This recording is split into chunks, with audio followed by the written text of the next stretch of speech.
Donc, en fait, il a voulu tester le sous-semis d'un mélange de trèfle violet et de luzerne dans le blé. Donc, il a semé ce mélange en fin mars donc de l'année dernière. Le mélange avait bien poussé sous le blé, mais au moment de la récolte, on va dire qu'il restait pas grand-chose, pas beaucoup de pieds. Donc il a préféré détruire en fait ce couvert-là pour semer un couvert, on va dire traditionnel après moisson. Et il nous a laissé quand même une bande donc qu'on voit sur la droite pour qu'on puisse comparer les deux couverts.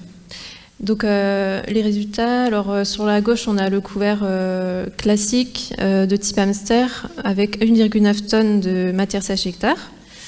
66 unités d'azote sont piégées et 33 kg d'azote seront restitués à la culture suivante. Et au niveau de phosphore-potasse, on est à 11 kg pour le phosphore et 60 kg pour la potasse qui seront restitués aussi par la suite. Donc pour la bande qui nous a laissé avec ce qui a été sous-semé, on a des résultats un peu plus élevés, donc on a un peu plus de biomasse, on a plus d'azote piégé, donc plus qui seront restitués, et on a quasiment le double de phosphore-potasse qui ont été absorbés par le couvert. Et l'agriculteur, il était très satisfait, et finalement, il va réitérer, et puis il ne va pas détruire cette fois-ci son couvert qui a été sous-semé. Il implantera juste du tournesol à la volée pour correspondre au couvert exigé en mesure hamster. Donc on va passer plutôt aux indicateurs de biodiversité. Donc on a fait des comptages de vers de terre en utilisant la méthode de la bêche. Donc on sort un bloc de terre et on compte tous les vers de terre qui sont dedans. Donc en 2021, on avait 120 vers de terre par mètre carré en moyenne, et en 2022, 200 vers de terre par mètre carré. Donc ça s'explique par le fait qu'en automne 2022, au moment où on fait les comptages, c'était plus humide. Et on a comparé en fait toutes nos parcelles vous voyez la zone rouge, c'est la référence des vers de terre en sol cultivé du FIBEL. Donc on voit qu'il y a quelques parcelles quand même en dessous de la référence, mais on a eu aussi des belles surprises avec quasiment 700 vers de terre au mètre carré chez certains agriculteurs. Après ça a été fait vraiment à titre indicatif parce que en fait les parcelles étaient quand même très hétérogènes et avec des itinéraires techniques très différents. Donc c'était surtout pour sensibiliser les agriculteurs qui ont participé au suivi, à la vie sous terre, à l'intérêt des vers de terre, et aussi avoir un peu des chiffres, plus concrètement savoir combien il y a de vers de terre dans leur parcelle. Donc on a aussi réalisé un suivi des populations de carabes dans les couverts. Alors pourquoi les carabes? Parce qu'en fait une majorité de ces espèces sont carnivores. Donc ils vont manger des limaces, des pucerons, des larves de taupins, des hannetons, des colamboles, donc pas mal de ravageurs.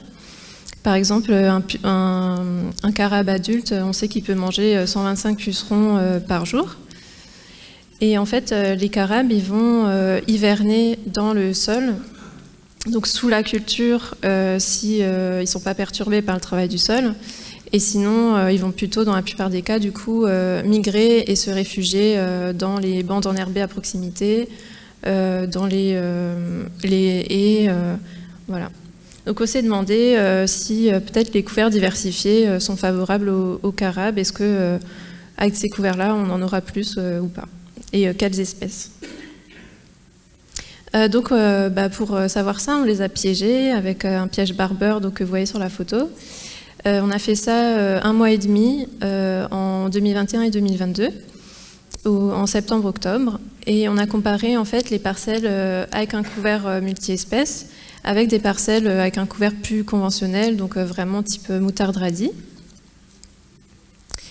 Et on a envoyé en fait à un laboratoire à Orléans tous les insectes pour qu'ils puissent faire la détermination des espèces. Donc en fait il y avait pas mal d'espèces, il y avait plus d'une vingtaine d'espèces différentes.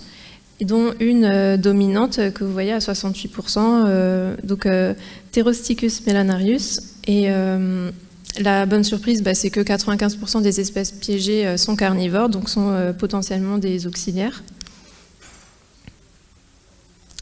Et du coup, au niveau vraiment des résultats, plus concrètement, alors en fait, il n'y a pas plus de carabes dans les couverts diversifiés. Par contre, on a pu montrer que plus le couvert était réussi, plus il y avait de biomasse, plus il y aura de carabes. Et par contre, ce qui est intéressant, c'est que en fait, on a pu montrer que la diversité appelle à la diversité. Donc en fait, plus il y avait d'espèces dans le couvert, plus il y avait d'espèces de carabes différentes, parce que il y a aussi plus d'autres insectes, donc plus de proies, plus de micro-habitats. Donc après, ce qui est important à retenir, c'est que finalement, en fait, le couvert, il reste pas tout le temps sur la parcelle, donc les carabes vont forcément migrer. Et c'est important du coup d'avoir à proximité des parcelles des haies, des chemins herbeux pour qu'ils puissent survivre pendant l'hiver. Alors, on a cherché de manière plus générale à noter l'intérêt des couverts pour la biodiversité. Donc pour ça, on a utilisé une grille de notation assez simple qui a été élaborée par le programme Agrifaune. Donc en fait, c'est une convention qui a été faite entre les agriculteurs et les chasseurs pour déterminer, communiquer sur les pratiques favorables à la petite faune des champs. Donc cette notation, elle prend en compte le pourcentage de couverture du sol, la facilité de déplacement de la faune, la nourriture végétale, donc ça veut dire en fait, est-ce que le couvert peut apporter de la nourriture aux animaux. Elle prend en compte est-ce que le couvert est favorable aux pollinisateurs et le nombre d'espèces dans le couvert. Donc on a vu, sur le graphique, vous voyez la biomasse des couverts en fonction en bas de la note qu'on a donnée. Voilà, il y a quand même une grande hétérogénéité des couverts. On est allé de 4 à 15, donc la note maximale.